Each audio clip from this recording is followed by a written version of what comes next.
Hi friends, స్వాగతం. ఈరోజు మనం చాలా ఆసక్తికరమైన విషయం, కలియుగ దైవం శ్రీ తిరుమల తిరుపతి వెంకటేశ్వరుని ఘాట్ రోడ్డుకు సంబంధించిన చరిత్ర గురించి మాట్లాడుకోబోతున్నా. మీరు ఈ ఘాట్ రోడ్డుకు సంబంధించిన చరిత్ర గురించి తెలుసుకోవడానికి సిద్ధంగా ఉన్నారా? అయితే ఈ వీడియోను పూర్తిగా చూడండి. మీరు మొదటిసారి మా ఛానల్ చూస్తున్నట్లయితే దయచేసి సబ్స్క్రైబ్ చేయండి. దానివల్ల మీరు కొత్త వీడియోల నోటిఫికేషన్లను పొందుతారు. మనం లేట్ చేయకుండా వివరాల్లోకి వెళ్ళిపోదాం. తిరుమల తిరుపతి వెంకటేశ్వర స్వామి దేవాలయం భక్తుల కోర్కెలు తీర్చే ఒక మహాదైవంగా ప్రసిద్ధి పొందింది. 1935వ సంవత్సరంలో తిరుమల దేవాలయానికి వెళ్లే భక్తుల సంఖ్య పెరుగుతున్నదని గమనించిన మద్రాస్ ఉమ్మడి రాష్ట్ర ప్రభుత్వం తిరుమల కొండమీదకు ఘాట్ రోడ్డును నిర్మించాలని నిర్ణయించింది.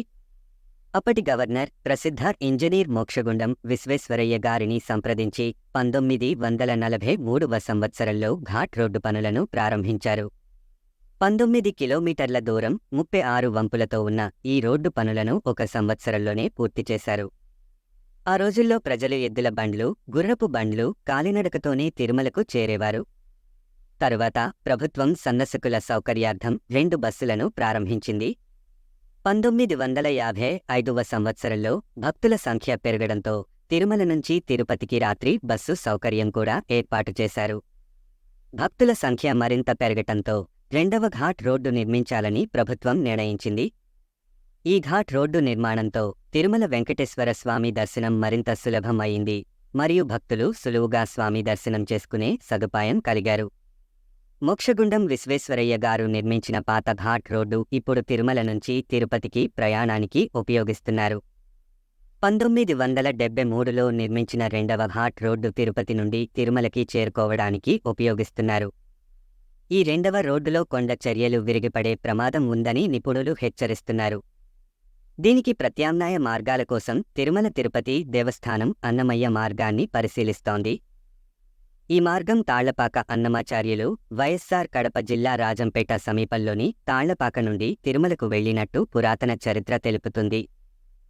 ఈ మార్గం సుమారు 16 కిలోమీటర్ల దూరంలో ఉండి మధ్యలో కొండ చర్యలు లేకుండా సులభంగా ప్రయాణించవచ్చు. ఇప్పటికే ప్రజలలో అన్నమయ్య మార్గాన్ని ఆధునీకరించాలని డిమాండ్ ఉంది.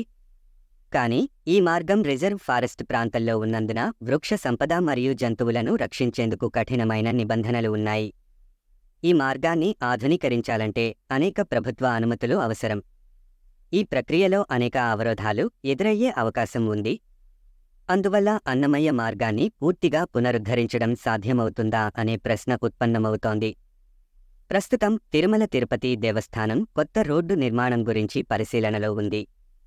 అలిపిరి నుండి వినాయకస్వామి ఆలయం జూపార్క్ మీదుగా హరిణి దాటుకుని 12వ కిలోమీటర్ల వరకు కొండల మధ్య కాకుండా నేలమీదే కొత్త రోడ్డు నిర్మించి లింకు రోడ్డుకు అనుసంధానం చేయాలని భావిస్తున్నారు. ఈ కొత్త రోడ్డు ద్వారా కొండ చర్యల కారణంగా జరిగే ప్రమాదాలను తగ్గించవచ్చని నిపుణులు అంచనా వేస్తున్నారు. రెండవ ఘాట్ రోడ్డు ప్రత్యేకంగా 7వ కిలోమీటర్ నుండి 16వ కిలోమీటర్ వరకు కొండ చర్యలు విరిగిపడే ప్రమాదం ఉందని హెచ్చరికలు ఉన్నాయి. తిరుమల తిరుపతి వెంకటేశ్వర స్వామి దర్శనం సులభంగా మరియు సురక్షితంగా చేసే దిశగా దేవస్థానం ఈ కొత్త రోడ్డు ప్రణాళికలను పరిశీలిస్తోంది. ఏదైనా నిర్ణయం తీసుకునే ముందు భక్తుల మరియు స్థానికుల ప్రయోజనాలను గణలోకి తీసుకుంటూ ముందుకు సాగుతారు. ఏడుకొండలవాడ వెంకటరమణ గోవిందా గోవిందా.